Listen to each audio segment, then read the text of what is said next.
নতুন নিয়োগ প্রক্রিয়াকে চ্যালেঞ্জ করে ইতিমধ্যে একাধিক মামলা হয়েছে কলকাতা হাইকোর্টে। জানিয়ে নতুন করে শুরু হয়েছে আইনি জটিলতা। যদিও এসএসসি স্বচ্ছতা ও নিরপেক্ষতার সঙ্গে কাজ করেছে বলে জানালেন শিক্ষামন্ত্রী ব্রাত্য বসু।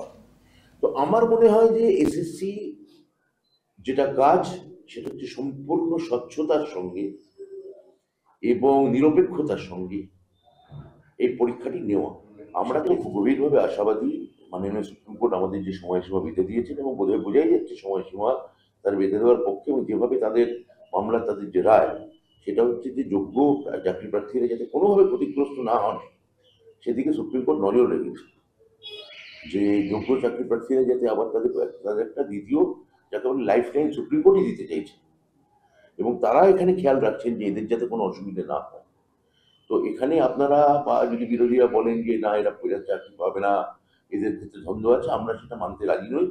আমরা অত্যন্ত স্বচ্ছতার সঙ্গে এসএসসি পরীক্ষা নিয়েছে এবং আমাদের কাজ হচ্ছে এসএসসি যাতে নির্বিঘ্নে 31শে ডিসেম্বরের মধ্যে পরীক্ষা, এই যে প্রসেস, নিয়োগের প্রসেস যাতে সম্পূর্ণ করতে পারে এবং সম্পন্ন করতে পারে, সেটাকে নিশ্চিতীকরণ করা।